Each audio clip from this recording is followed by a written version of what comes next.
The microphone's not on? Test, test. Is it good now? Okay. I'm very excited to announce the next two readers, Emma Must and Fred de Guer, both of whom are with us on Zoom. Fred was going to be here in person, but just unfortunately couldn't make it, but we're delighted that we're here with us on Zoom. So without further ado, I'd like to introduce Emma Must to read first. Emma is a poet living in Belfast, a former full-time environmental campaigner. In 2021, she completed a PhD in English creative writing at Queen's University Belfast, focusing on eco-poetry and eco-criticism. Her first full-length poetry collection, The Ballad of Yellow Wednesday, was published by Valley Press in December 2022. Her debut poetry pamphlet, Notes on the Use of the Austrian Scythe, won the Templar Poetry Award. So welcome, please, Emma Must.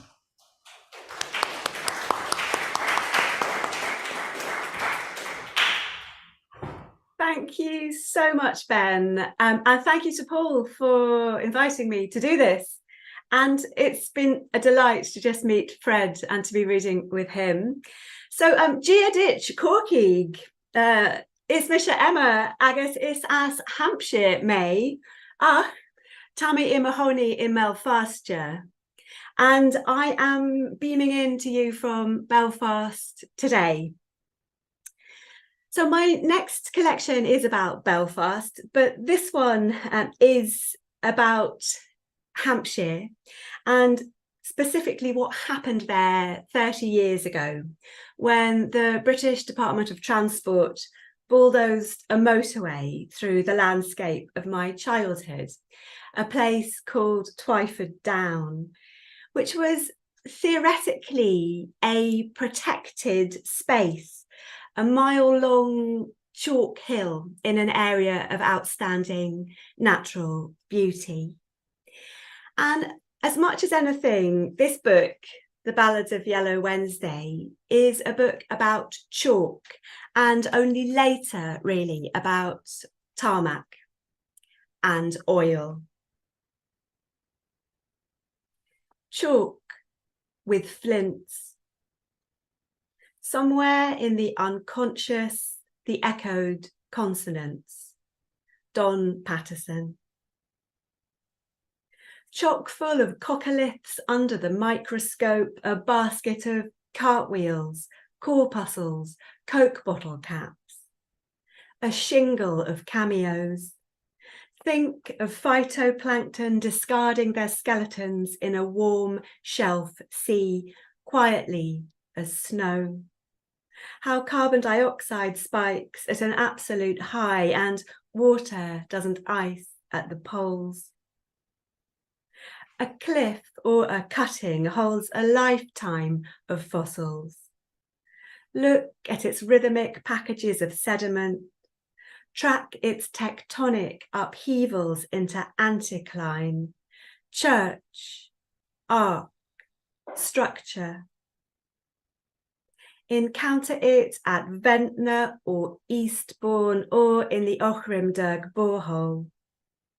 Study the blocks of its consonants, its breathy vowel. Watch dark fricatives spark in the lyric ground.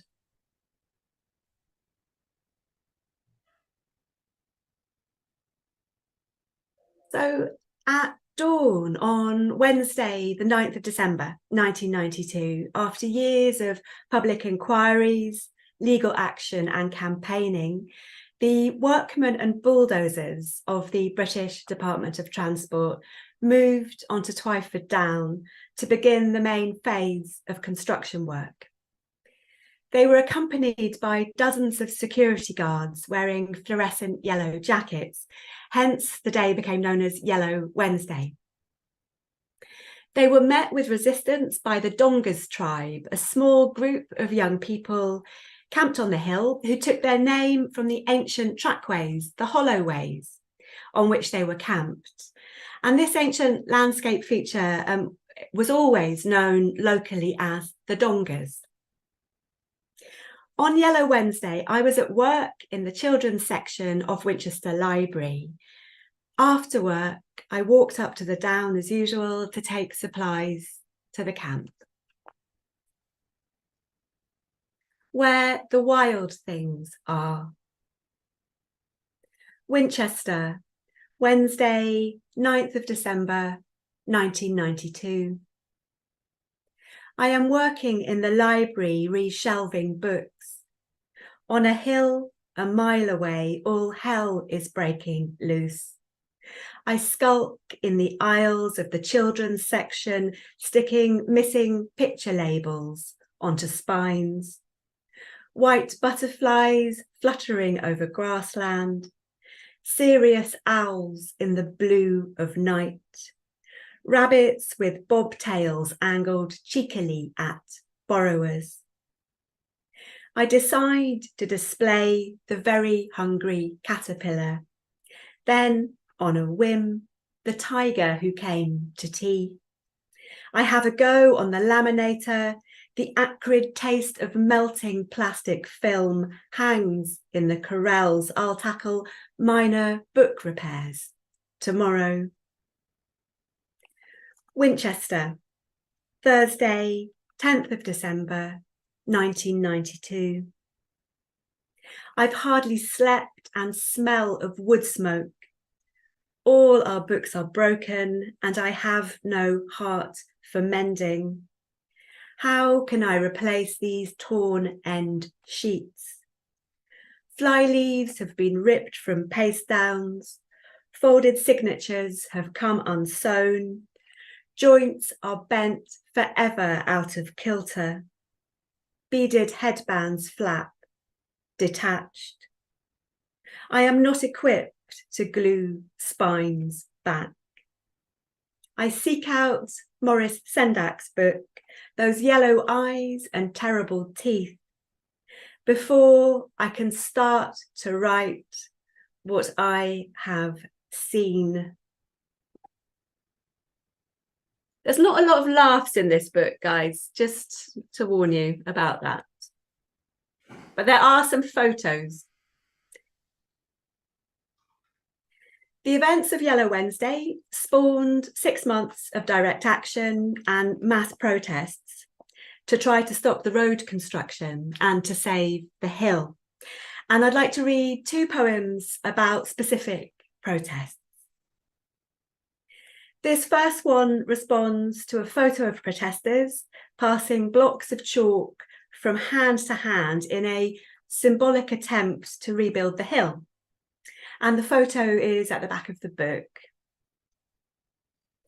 The poem takes its title and borrows its form as well from Seamus Heaney's poem, Human Chain.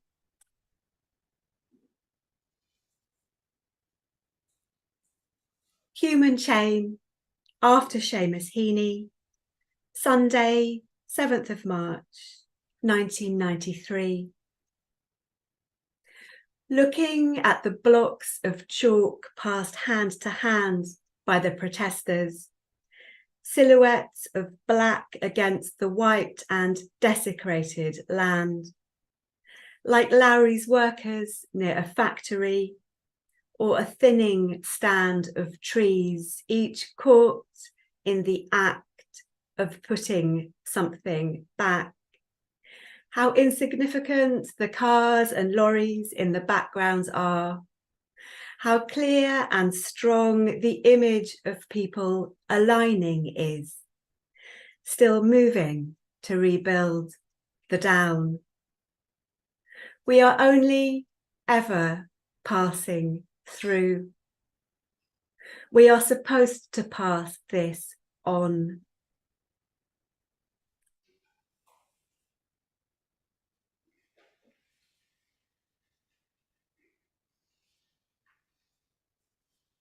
And the second poem about a specific protest that I'm going to read today relates to a night in May 1993 when the Department of Transport's plan to build a temporary Bailey Bridge, giving large earth movers access to the construction site, which they codenamed Operation Market Garden. A bunch of humorous people at the Department of Transport. And it was disrupted by our Operation Greenfly. Toll. Saturday, 22nd of May, 1993. We pulled away the razor wire, pushed the fencing flat, and we were in, then up, then on, all 200 of us, swarming above the valley on the girders of their Bailey Bridge. All night we banged out rhythms with whatever tools we had to hand. We made the metal sing, brought forth a chime, a knell, a toll, a resounding reverberation, a peal. With measured strokes, we struck the bracing frames as if they'd been cast from bell metal. From beneath our huddled silhouettes, all across the landscape, you could hear the bridge, finding the colour of its voice, rejoicing. The toll rings out across the valley, still.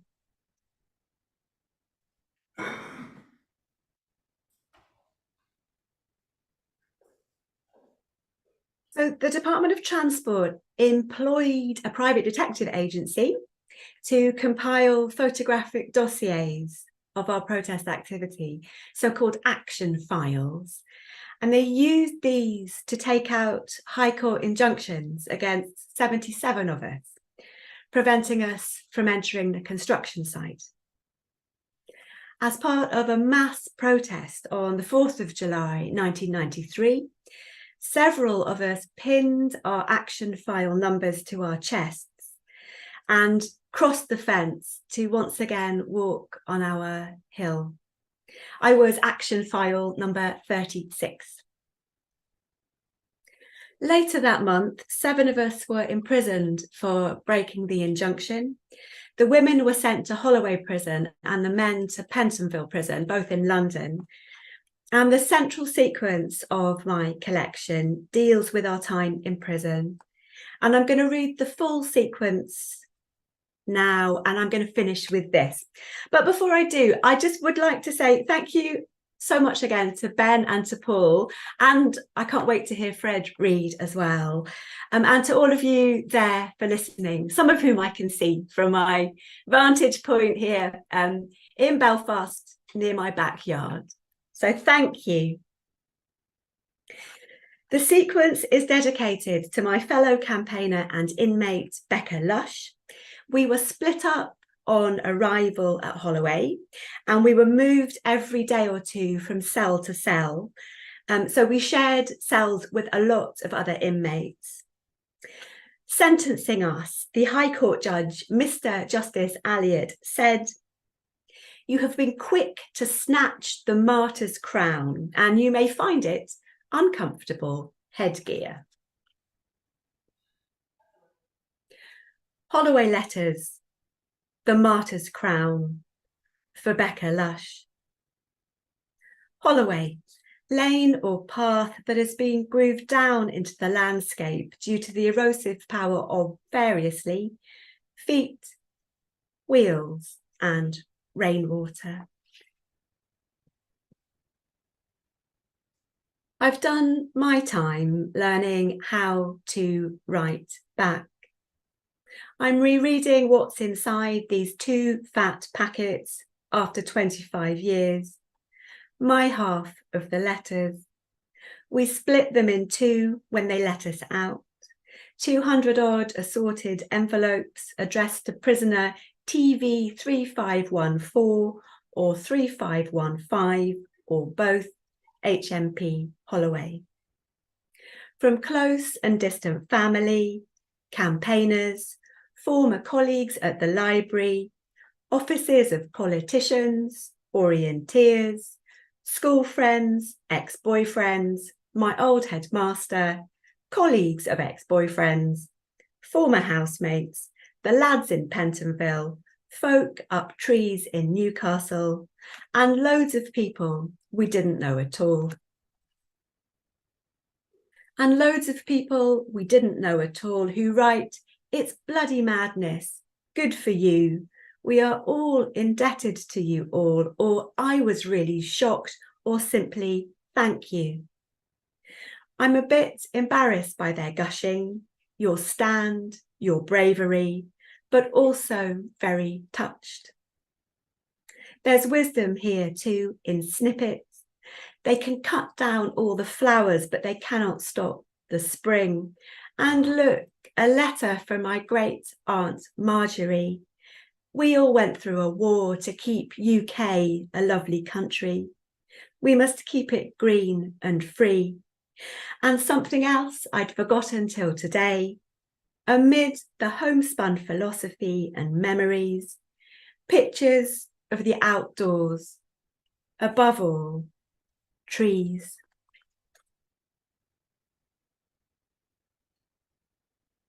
Pictures of the outdoors, above all, trees, newly released from their paper sleeves, expand to fill this narrow room. Springtime in the Forest of Dean, view from Rungaroon with old tree covered in epiphytes in foreground. Autumn, Parklands Walk, Bluebell Wood, England, drawings of Glen Feodor and Glen Tanner. The beauty of the land let loose in here, displayed in jumbled clusters on the floor. My favourite is cycle path in rail tunnel on west side of Dartmoor near Clearbrook. A dark entrance in a mossy glade. Number 1 in a series of 6. The possibilities contained in this. The possibilities contained in this or any prison van en route to any prison. We were escorted from the court by 2 tipstaffs, a staff tipped with metal, an officer who carries it. The van had velvet seats but bars across the windows. On arrival, we were weighed and measured by a nurse, asked about our mental state, then strip searched. The bit I'd dreaded, but it was nothing more than taking off my top, lifting under my bra and pulling down my trousers. They confiscated most of the stuff I'd brought in, hair ties, toothpaste, sent me to sit with the other new inmates, armed with a nightie and a Ziploc bag of toiletries. You learn not to ask, what are you in for? You learn not to ask, what are you in for? But what she was in for was parking on the road outside her house to get her kids inside before she'd find a space to leave the car. And what she was in for was passport fraud. She'd made it here over several seas, her dignity locked in a single plat. And what she was in for was possession. And what she was in for was being poor, unable to pay for her TV license. And what she was in for was her son doing time for his non-payment of a fine. She'll tell you soon enough in passing, it's the one thing you should never ask. It's the one thing you should never ask besides, please could you turn your radio off? It's on 3 p.m. to midnight without a break and loud. I try asking her to turn it down. It's not turned up, she says. She's doing a long sentence and it's the only thing that is keeping her sane. It's driving me mad, I say, and I can't get out. If I'd known back then about St. Kevin, I might have had a go at sticking my arm out the window, turned my palm to heaven and waited till a blackbird chanced to nest. It's not that the pain would have brought me rest, but that we hold small hopes in our own hands. But that we hold small hopes in our own hands or under our pillows. She'd save the little capsules, half eggshell blue, half oxblood red, till Friday for her hit, casual as anything. Though her nagging every evening when the drugs trolley glided along the corridor rather undermined her cool. Go on, get me some. Go on, go on. Or she'd wait for visiting time and crotch it, reach up inside the small frayed hole between her thighs, or swallow, then retch the stuff up later in a mess of Mars bar. But mostly she was waiting for her discharge grant. Our cellmate banged her head against the wall.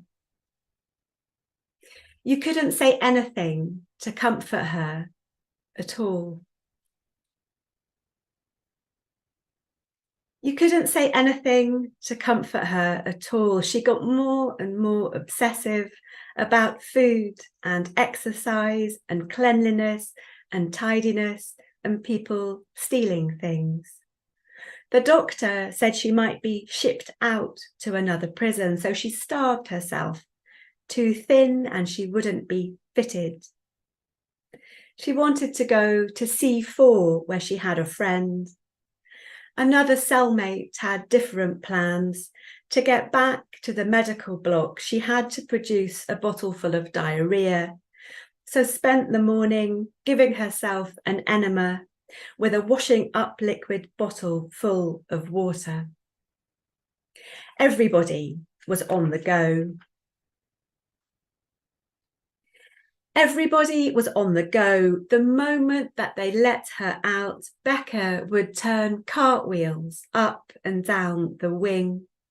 She'd bend at the waist, reach down with her hands, drive the back leg over her head, land with the kick leg, push with her hands, bring the other foot down and stand. Hand, hand, foot, foot. Momentum was important, and while the sun on her regal purple t-shirt rose and set and rose again as she sprang sure-footed on the shiny floor, the fingers of each hand turned into wingtip, though she stayed rooted like the cork oak in a circle of herself. Like the cork oak in a circle of herself, each full-grown woman would turn a little girlish at the prospect of a proper hairdo. Sitting in lines of 3 or 4 or pairs, we'd plait each other's hair in tight, flat rows, part a section to get things started, make stitch braids out of the strands, adding in hair from the row below. We dreamed in parallel of fields double dug, rough hoed by the tiller, then ploughed into kick waves of keels and furrows. We'd reach the nape and keep on plaiting, secure each end with a snap bead, bolo tip, or barrette, our loose braids mirrored as a shoal of minnows. Our loose braids mirrored as a shoal of minnows, we'd go to education in the library and browse through De Profundis or the Ballad of Reading Gaol. You could chat to Annette Tibbles, in for years for conspiracy to free caged rabbits. So she got a job shelving novels and looked after the cats. Dear Annette, thank you for the Marmite and that amazing information about police surveillance tactics. I hope you are out now, that you live on a farm somewhere quiet, with as many animals as you care to love rear, feed, and as many books as you care to read. And as many books as you care to read would not be enough to haggle for a lighter, which, after tobacco, tops the hierarchy of tradable prison commodities. You'd hear tales of a 2-day barter, the swapping of a sweatshirt for a quarter of a matchstick split along its length.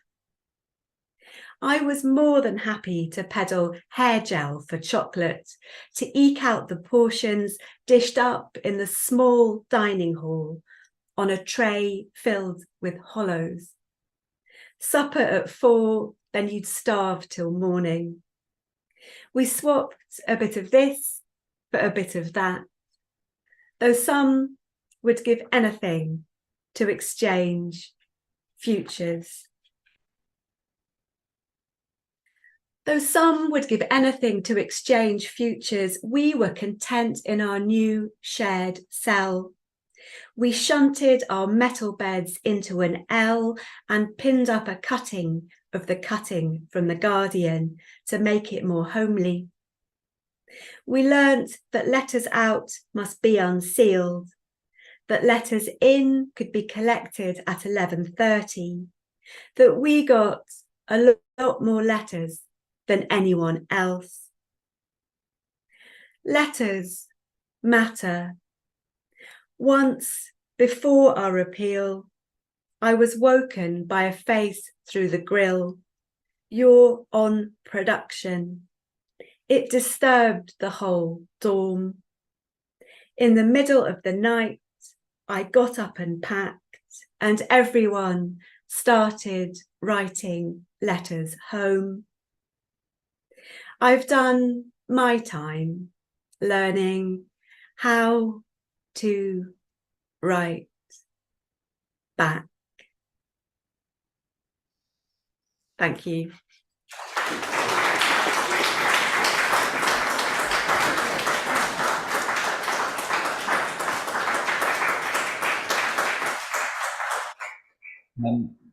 Thank you very much, Emma, for that powerful, tree-filled and considered reading. It was really nice to hear, and I look forward to talking to you and hearing more about your work in the Q&A afterwards. So thank you. Next, it's a privilege to introduce Fred de Guer. Fred is Professor of English at UCLA. His most recent publications are a memoir, Year of Plagues, and a poetry collection for the Unnamed. They're both with Carcanet. Fred's previous collection, Letters to America, was a PBS Winter Choice. ARC Publications released his pamphlet, Arboretum for the Hunted, in 2023. And I'd just like to say as well, thank you to Tony and Angela from ARC, who are here with us today and who helped to organize Fred being here. So thank you, Tony and Angela, as well. So without further ado, Fred de Guer, everyone.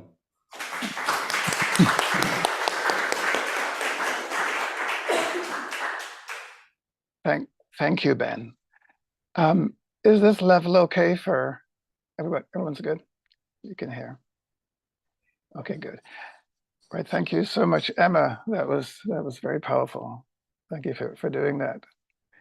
And it's something I didn't know about until you mentioned it. So there's something recuperative to our art, which is really good. And then there's something too that you did that is interesting, not just that you go back and get something and bring it to us, but that you reenact what that thing is. So we feel it once more in our spinal column, and it becomes an emotional lesson for us. So thank you for activating stuff I didn't expect. I'll check the book out. Thank you very much.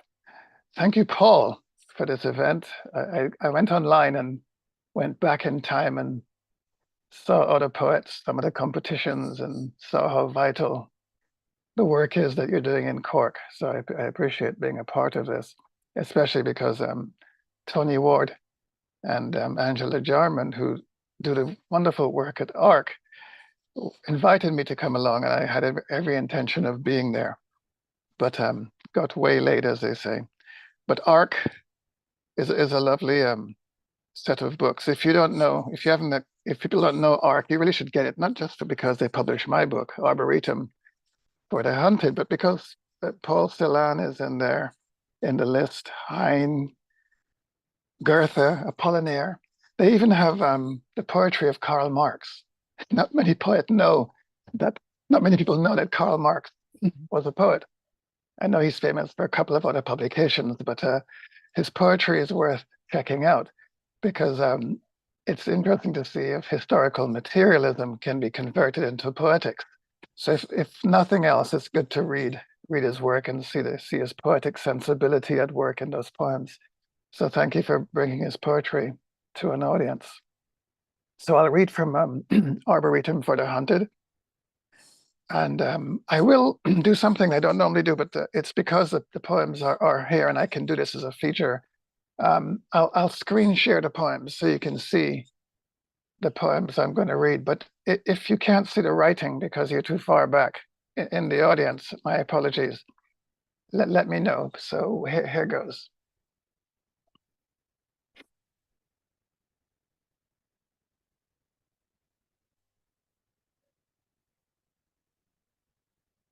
Okay, so now that might be, is that too tiny to see? It is? Someone has to give me a thumbs up because I think a little bit larger might be good. Is that the? Yes. Let me, yeah, no sweat. Let me do that right now because it helps me if you can see it.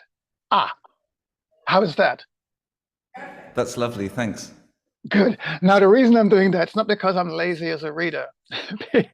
It's just because I realize from throwing things out of the poems that there's this kind of density to it that I want you to get, especially for the first poem, Throne, which is this poem, which is a kind of prelude to the whole piece. And I just remember taking up the words because it comes from the image of an image in Guyana where I grew up watching my uncles fish. And they would take a fishing net, one of the circular ones that had lead on the end, and they would lead weights, and they would throw the net beautifully in a perfect circle and pull the net in. And then they would put it on the ground and spread it out. And whatever fish was worthy, they'd take the fish out. Small ones, they'd throw back any rubbish, they would put it to the side. And after you watch this over and over again, it becomes a little bit of a lesson for, just being able to watch and be still as a child. And then I tried to apply it to some of the things I've been doing in poetry. So here is this. Throne, fishing net, fringe weighted, sound bell, no tongue, hovers, startles silver, splashlands, settles over our catch, dive, grasp, hold us, knee deep, mud grip, creek, canal, pond, river, fish, glimpse, held, wait, throw. When I first had weight, I had W-E-I-G-H-T. And so I changed it to W-A-I-T and thought, you know what, the echo will be there. The next 4 poems are related. Wednesday, 6th January 2021. And that date is kind of burned onto the minds of everybody here in the US because it's the date when the Capitol building was stormed. Wednesday. Light left out all night to dry. Light marching over zinc roofs. Army dressed in black fatigues. Dreams squad troll bridge. No name cloud shuffle. One-way track waves. We want nothing from today that our bodies cannot carry. Bees freighted with pollen. Let me scroll up. I've had to make the enlargement 500%. So when I scroll, it's like swimming out to sea. It's a long way. Sixth, bees keep company, bounce off walls. Latch eyes to them as we fragment our off-kilter bees ziggurat. We bristle at their caress, one inquisitive needle for each bee, for every pore their current sways. Fine hairs on back, neck, and arms till we stand for nothing. Sixth sense, thin ting. Thin ting is a Guyanese English colloquialism. It's for everything, thin ting. January. Do I mean wasps when I say, not this morning, not last night, not the company I keep in a house that hoards me. Taken singly, none could do this to me. Together they prove too much.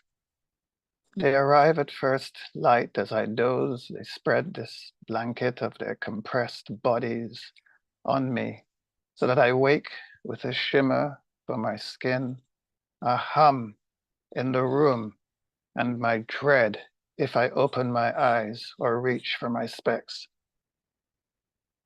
I boil down to giant airs as the colony stirs. I wish I could stay glued to the afternoon, covered by bees, or do I mean not? 2021, which looks like a blank poem, but it's not. 2021 is blank because I guess I'm not sure what takes place there. Here goes. 4 a.m. I tend to rise early. It took me years to realize I'm a morning person. I used to fight it and try and stay up late and write late at night, but I realize the things I do in the morning are better. And one of them is to walk the dog, whose name is Dexter. And so this poem begins with this idea of a morning walk, and then a memory of something that happened in the 90s, a conversation. 4 a.m. Too early to walk the dog. I can't see what Dexter smells. Sometimes he chomps on stuff, makes him vomit, so I must keep watch or clean up after him. At a leisurely afternoon lunch that bled into afternoon tea with Milosh, Walcott, and Paz, 3 laureates on a whistle-stop tour back in the 90s in Miami. Milosh tells about the carriage full of clocks that the Nazis stripped from Jews. The train pulls into a station, Buchenwald, or another of those nightmare places you can't make up anywhere but in history books. How the guards on the platform hear this loud, panicky ticking of crowded, crushed timepieces blazing from inside the carriage, panic, and open fire on the train. Without missing a beat, or maybe after just one, Walcott says, bullet train. Paz follows fast with killing time. Us younger writers seize up. We seize up. Our eyes thighs each other and them. We fight to keep our jaws wound tight. Adrian and Edwige, if memory serves me right, at this hour, as dark thins without sound and the dog waits, and paws and itch, thump, thump, thump. Walking, Talking Blues. This is a call and response poem. The other voice was actually my daughter reading. We had to read the poem online for Bath magazine. And as she read it, I realized the questions were a bit long, so I cut them down as much as I could. Walking, Talking Blues.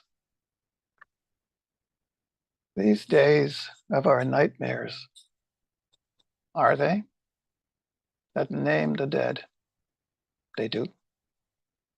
Dawn that happens not so much as quiet, unfolding, sheets of light, those lines along, more a step up that punches you in the mouth. Is that really so? First, in the mouth. Is that really so? First, cold hugs us tight, seeps between shoulders. Let me see if I can widen this. We walk in dark. We have to trust. Cannot see our feet. And bit by bit, that cold lengthens its leash, and we roam. How can that be? Everything tilts east. We eye what starts in the east and heads westwards, rolls back blankets, spread last night, rolls up what weighs no more than our skin, and latches to everything. What a feeling that must be. New day succeeds old. Warmth loosens our shoulders, eyes lift from our feet. Our step, I've made it large, so large that it doesn't fit on my screen. There we go. Dawn, warmth loosens our shoulders, eyes lift from our feet. Our stride widens without fear of faltering. Dawn soaks us, informs our bone marrow, strikes the strings of our spines so they hum. For so many, too many, Black people killed on account of their skin. This is a title poem for the pamphlet, Arboretum for the Hunted. I tried to do haikus. Each name you hear, the list was very, very long for the poem, so I cut it down to people who died in particular ways at the hands of the police or in custody just after being arrested. Because, like I said, the list is long. And the last person I mentioned, I'll come back, let me scroll down and show you her name, because Charlena Shavon, I say double murder because she was actually, she was pregnant when she was killed. Arboretum for the Hunted.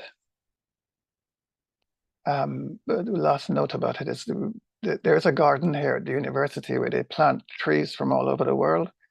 So if you walk through, you can see the little name tags, and it tells you what kind of a tree it is. So you'll see eucalyptus, originally from Australia, and so forth. And there'll be a note about it. So I thought about memorializing and how we do that, and something about nature too. In talking about them, as I walk through the garden, I try to imagine what it would have been like to live a long, full life and not be cut down. Arboretum for the Hunted. Breonna Taylor faces sky, tracks sun, arc waves, up, down, about turn. Ahmaud Arbery sheds leaves. Winter's past keening. Buds soar back come spring. Tamir Rice flowers once every 12 earth years for the stink cherub rose. Cassandra Bland sprouts year round. Die? Hell no, even when hanged in white jails. Elijah McClain calls bees for pollen, plays their violin bodies. The Trayvon Martin, Cypress promised regal height, teen stopped by gunmen. Oak for Amadou Diallo, 41 police bullets blaze your name. The James Byrd Jr. eucalyptus, beaten, shamed, their truck dragged for miles. Charlena Shavon Lyles, double murder, mother, fetus, palm, sapling.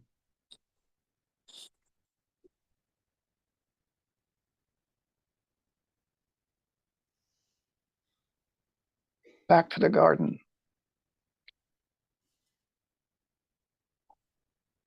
Light showers land soundless. Shadows crawl across plots for sale, whose grass waves in breeze. Hammock slung between palms, summer, smelling of laundry, picked from clotheslines, hugged all the way back to the house for that shake, fold, put away of things, tied to the season, tied to the nerves, strapped on my back. Dear dream, if this season is bounty, with no names for the dead and no dead to name for any reason outside dying, let me be one among those lucky enough to exercise memory, whose many names shine through pumice skin.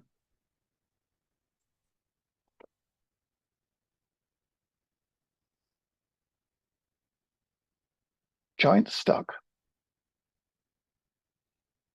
teeth skinned, soiled bones. Road winds down, river jumps out rocks. We slide between pebbles, cold hug draws in stomachs, duck, quick, surface, laughing, blink each other clear. Rock pool current twists through, folds, cloud, plats, sky. For us to live, what none of us truly knows, besides wild guesses, what all agree is the thing. When they see it at work or play, asleep, or about to be delivered back from Earth. I'm never sure what that poem's about, but I enjoyed writing it. You know what it's like with poetry, right? If you have an intention, you're doomed. I don't mean that, but you know what I mean. Prayer. May this last for as long as I draw breath, you say. Yes, to us, way past midnight, sharing sleeping bag on a hill, looking for shooting stars. Van Gogh on our high minds as in stoned, prone to this conversion, worshipful, ungodly, made of dead light showers. We take for obia, holy wine, wafer sign, juju cross, Easter kites, Good Friday massacre, as rocks give way to trees, as trees lean over roads, roads sidle up to stars, stars collapse around us.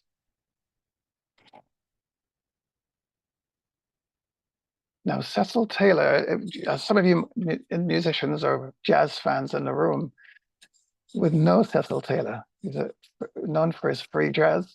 So he would play for a long time and just put things together, bits of rhythm, pockets of free flow. And if you're writing with any kind of music in the background, Cecil Taylor. It's no good having astral weeks. It's too organized. You have to have something that's kind of really open, and at least I do. And so I listen to Cecil Taylor sometimes when I compose, and he's in the background. And in this poem, which you can see on the screen, side A, there's a side B. It's got, as you can see, it's got these three chord columns. I'm gonna read it as they are, down, down, down. Then I'm gonna read it as it is, across. So you're gonna hear it twice. I know you're seeing it as well, which might make you yawn, but don't. Here goes. Cecil Taylor, side A. Sky fruit, skin show, chart stars, turn shoal, dreams wake. Flower, muscle, flux spins, shocks spine. This mix. Dance river memory, fingertips, hush dear earth, black and white.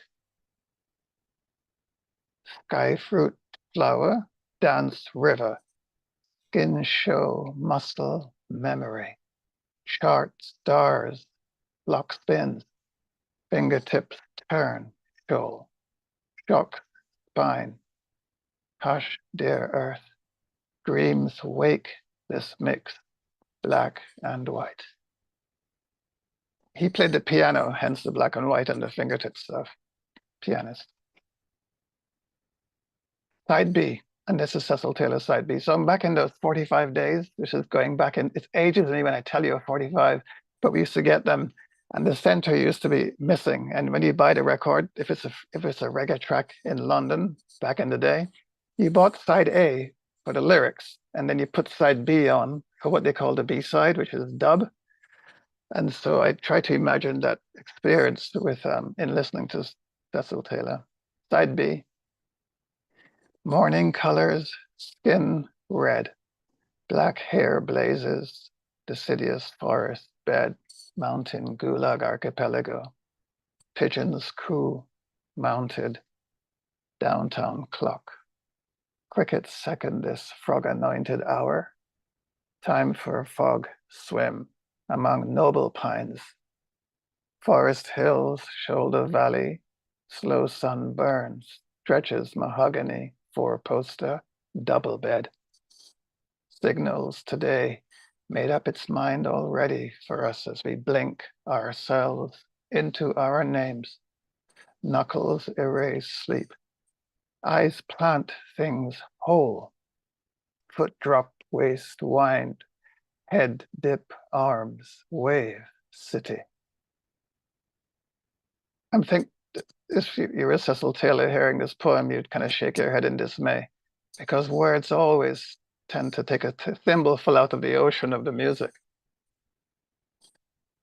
Now, this is a romantic poem, so forgive the title.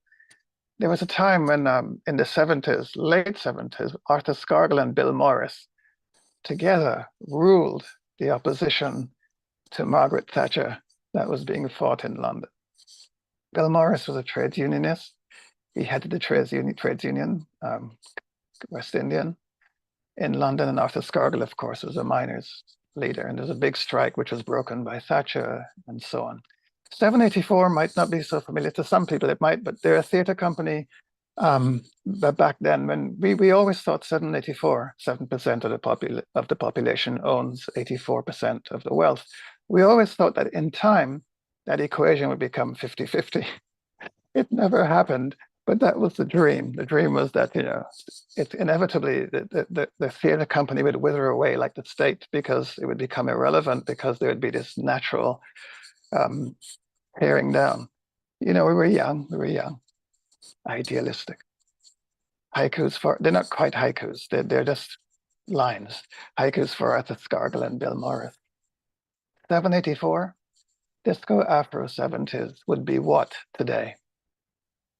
Didn't we sell Socialist Worker in Lewisham, South London on Saturdays, believing that ratio would balance given inevitable historical materialism?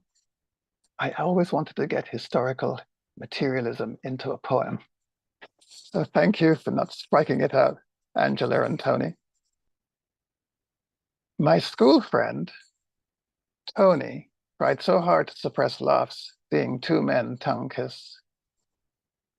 For the dear love of comrades, gay sweatshop mounted in community church halls. Retold many times over years, we said Tony fought an erection. On my way home after the demo, the police tackled me, frog march, in a headlock. They threw me into the back of a black Mariah packed with othered. Black youth I could not ID. Hoopla, smash my specs, bloodied nose and mouth. Helen Carr, bless you for the lawyer that defended me scot-free. Paul Boteng, thanks to you, no record for something I did not do. To celebrate, we ate fish and chips at the Greasy Spoons near the courthouse. I may have left out an apostrophe in bright lights at that chippy. A very private poem, that one, which I have shared with you confidentially, you understand. Wake. Keep dust free. Keep quiet locked away. Each hour licked clean by light, lapped fresh over night grass blade to shine first thing, sleeve every limb. Unpick this stitch dark for these fruit that fly down from nests with the sound of dry leaves as they peck coins from grass. a young day being itself once more, all over with seeing, feeling. Sculpt or carve or draw or sing, unlock this thing.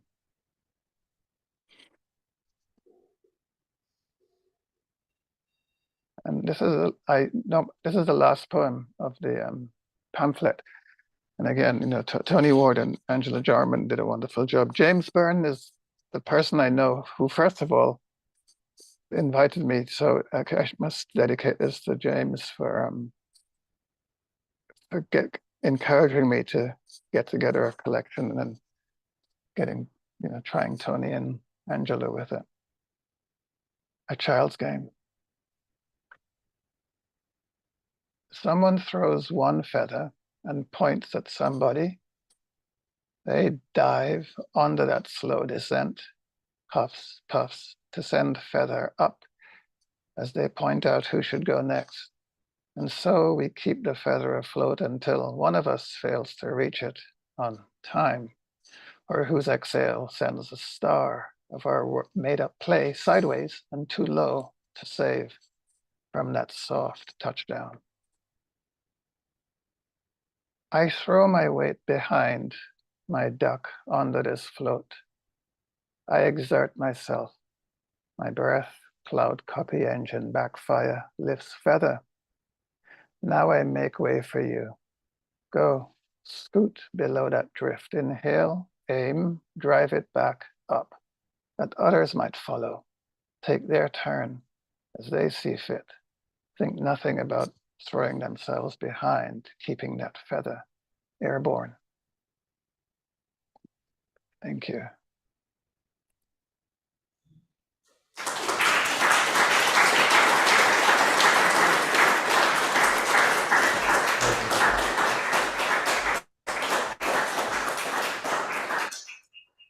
Thank you very much, Fred de Guer, for that beautiful, bee-filled, deep and musical reading. We'll go straight into the Q&A. I have a couple of questions for you both, and then we might open it as well to the audience for if anyone has questions.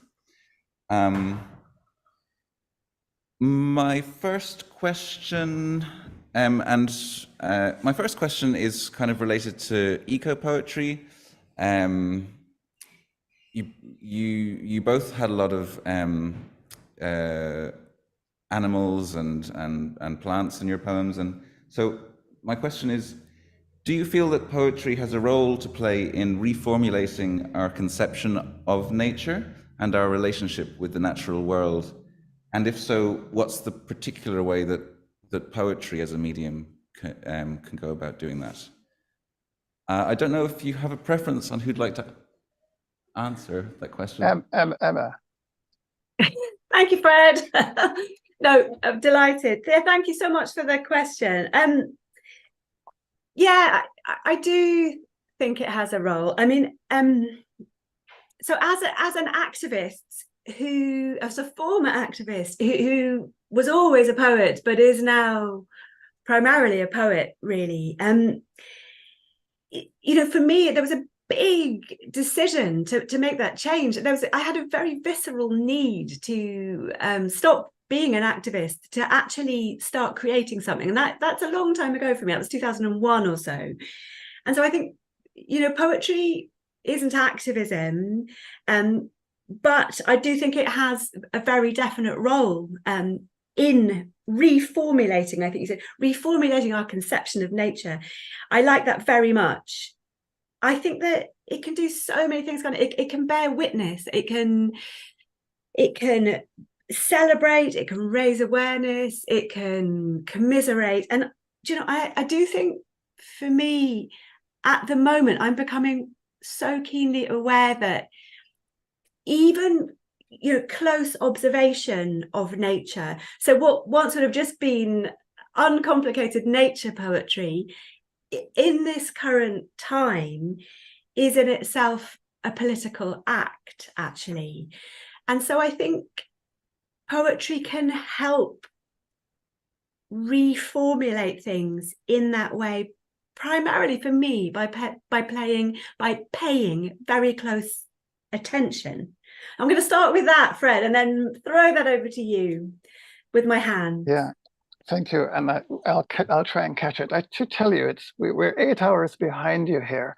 So if my voice is a bit croaky, I got up at 5 o'clock, had a couple of cups of coffee, and tried to go do re mi fa sol la ti dum and stuff. But I still feel as if my voice is my early morning voice. So I hope you'll forgive me for that, because I know it's possibly my earliest reading that I've done. I grew up in Guyana with nature all around me. So my first communion, as it were, with poetry and understanding was through things around me in the countryside in Guyana, which lived on the east coast, Demerara River, a town called Erie Hall, about 40 miles from Georgetown, which back in those days was 40 long miles. So when I saw things, if we saw a strong smell, we say guava, they're in season, let's go. Not a strong smell, mango, it's in season, let's go. So there was a sense that nature was telling you and instructing you about itself, inviting you to relate to it. There was that sense of nature always as bountiful, always as something to be, worshipful and a prime mover in our lives. Then I went to London in my teenage years and young adulthood and through university and school and so on. Realized it came up with against the romantic poets, Shelley, Wordsworth, and so forth, Coleridge, Mary Shelley's Frankenstein. With the Romantics, their declaration is interesting too, that nature is this force that we can benefit from by knowing about it, and that if you came up against a waterfall, it was like a cathedral. You should worship. It was massive and it is bountiful. And so the Romantic poets, through their poetry, made me see nature as something you couldn't ignore and something that was godly in its grandeur and so forth. So between those two things, I've remained, a student in the university of all that. Thank you very much for those answers. Thank you. My next question is, so for you, Fred, growing up in Guyana, moving to England for secondary education and subsequently moving to the US, and also for Emma moving between Hampshire and Belfast, I'm just interested in maybe if you could speak to the influences that living and experiencing these different places has had on your poetry and your writing. Emma. Thank you, Fred. I'm detecting a pattern. No, I'm delighted.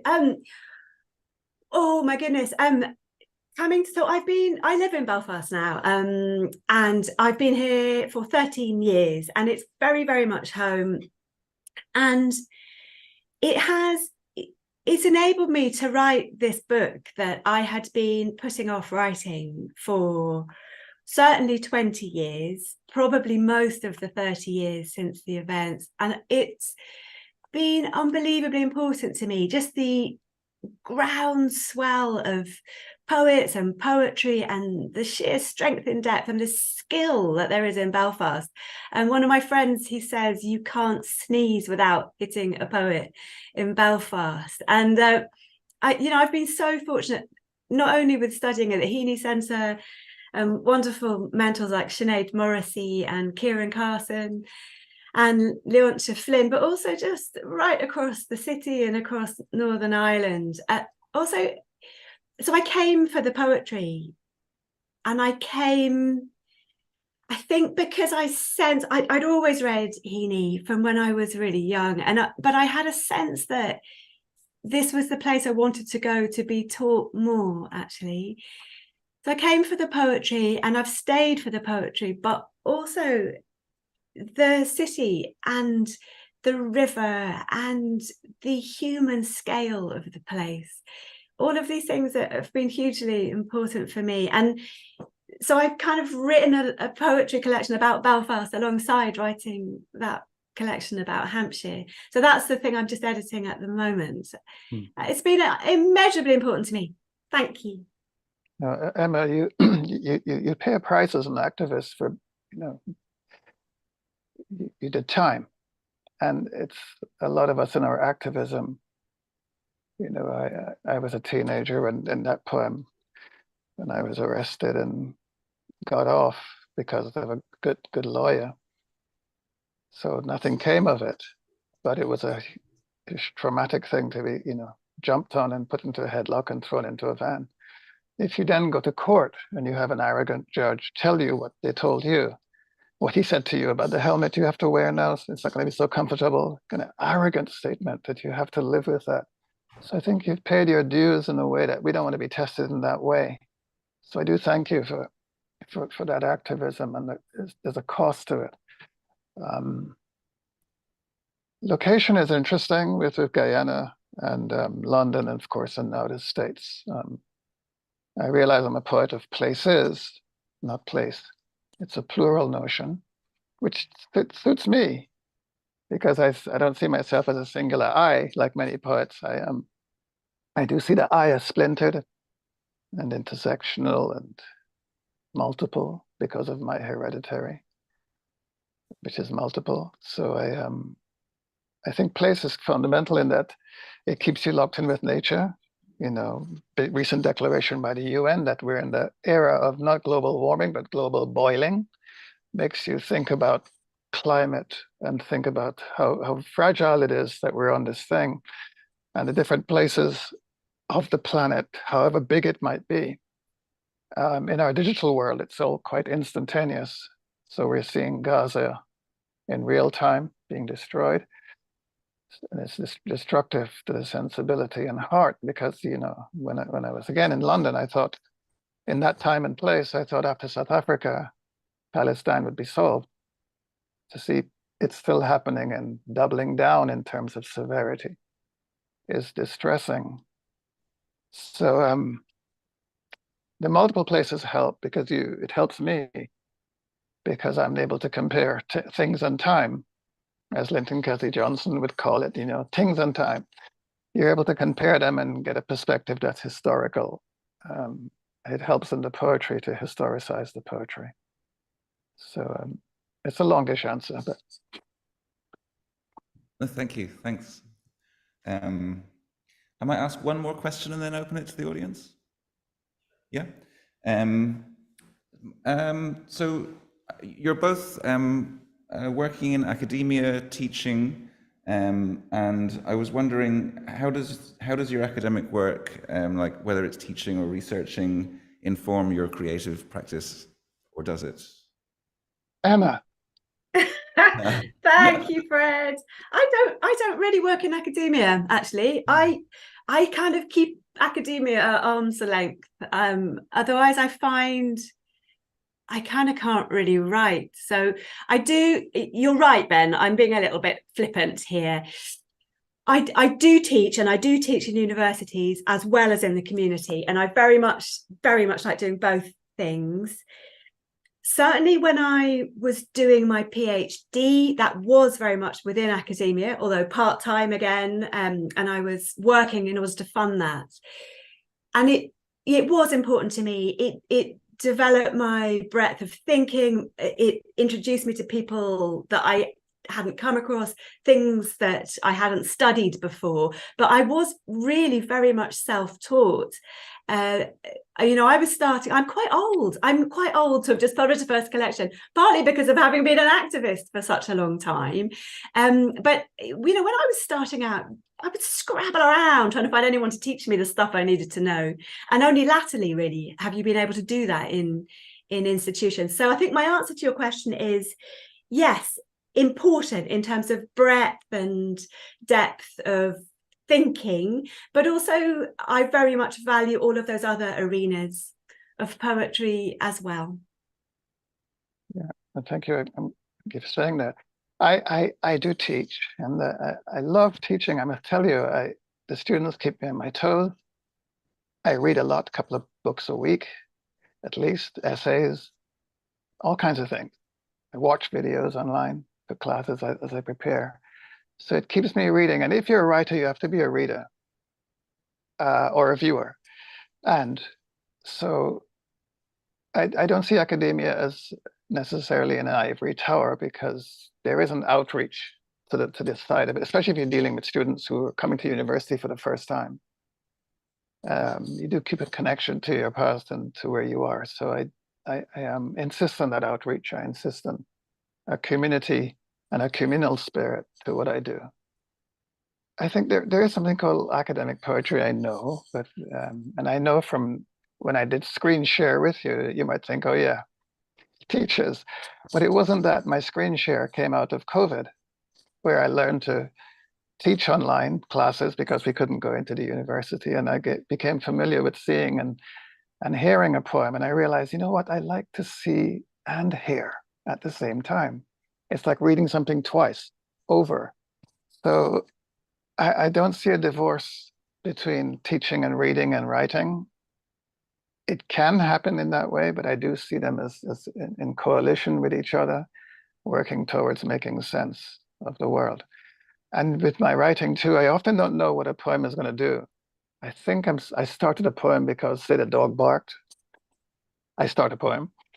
But then where it goes, I have absolutely no idea. And sometimes when it goes in a particular direction, it's too predictive for me, and I might strike it out. Or I let it go because I say, you know what, it's a praise poem. It's for Arthur Scargill and Bill Morris. So I'll just put it in there as a socialist argument. So I tend to vary quite a bit, but I find the idea of learning the craft and the art of poetry is a lifelong venture, in that so much of the writing is about forgetting. Skills I had yesterday, I deliberately forget so I can write another poem about something else once more. So it's a varied thing, but the academia keeps me connected to libraries, to students who are coming up hungry, to all kinds of things. You know, the luxury too of being able to read for a living and teach. I can't tell you how good that is, because when you meet people with, you know, heavy 9-to-5s and overtime, having to pay the bills, you think, how could I do that and do poetry the way I work, in slow time, slowly? I'm not so sure I can, because I read slowly and I, you know, move slowly. So I'm grateful for academia and for my connection to it as a reader and writer. Great, thank you, Fred. I liked what you said earlier, actually, as well. If you have an intention, you're doomed. I thought that was good. I might open it now to the audience to see if we have any questions for Fred or Emma.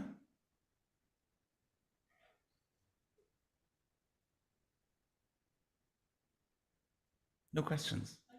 Oh, one, yeah. I'll maybe repeat it into the, yeah. Do you want to come up? And yeah, come up, yeah.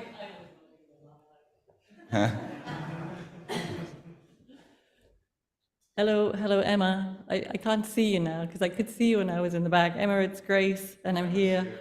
Ah, hello. Emma, that was such a beautiful reading. Thank you. And Fred, that was an amazing reading too. So great. I know we've talked a bit about place already, but I wanted to just deepen into it in a slightly different way, Emma, because every ecologist, every English ecologist I read about, they were all at Twyford Down. And I'm kind of sad I wasn't there. So anyway, I was thinking about that because it keeps coming up. And I was thinking about that lovely expression by David Abram, where he says, a place is not a backdrop to human affairs, but an active participant in them. And so I was thinking about how Twyford Down was a real active participant in your life. And Fred, that Arboretum was such an active participant in that amazing poem that you read. So I guess the question really is, does that resonate with you, the idea of place being an active participant in your life? Emma. Fred, I'm going to get you to go first this time. Well, I always feel, after hearing your work especially, that you learn so much from the time you gave and the punishment you took for your activism. I kind of want to hear you. Okay. Yeah. Thank you. Grace, thank you so much for that question. It's lovely to see you. I think I last saw Grace when she gave a beautiful reading up in Belfast. at the John Hewitt pub not very long ago. Yeah, the place, not a backdrop to human affairs, but an active participant in it. Yeah, hugely so. I think. So what happened at Twyford Down 30 years ago?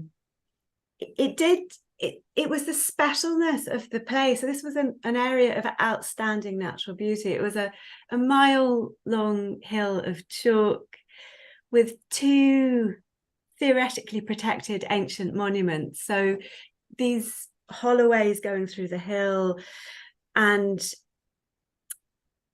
an Iron Age settlement, an Iron Age early Romano-British settlement, and this Bronze Age barrow. And the Department of Transport under Margaret Thatcher, which is a massive point of contact for us, I think, Fred. She introduced this thing called the biggest road building program since the Romans, and that was in 1989. And so Twyford was really the first of the attempts that were made to audaciously enact this thing. And it was the sheer audacity of the attempt to build a road lengthways along a hill, just erasing all of this history and these millennia, geological millennia, human millennia.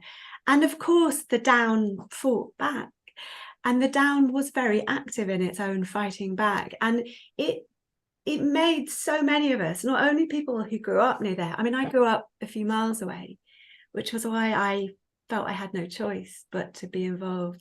But it really did involve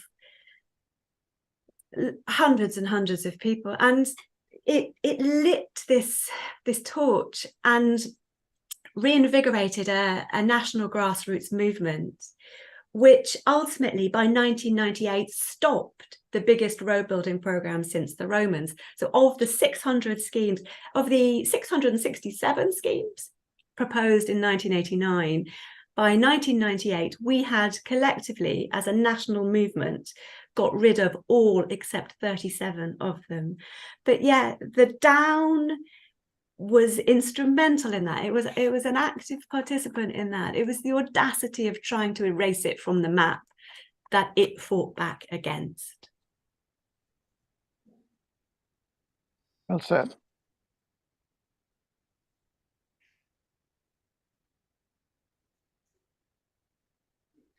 Thanks very much. Are there any other questions? No? Okay. I'd just like to say a really big thank you again to Emma Must and Fred de Guer for their beautiful readings.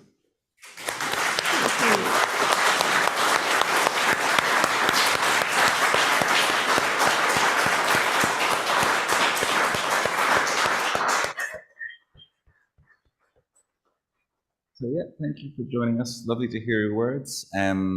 We'll be back again later on today. In the meantime, there's a donation jar over here that we will pass around. Any donations are greatly appreciated. So yeah, thank you very much and see you later.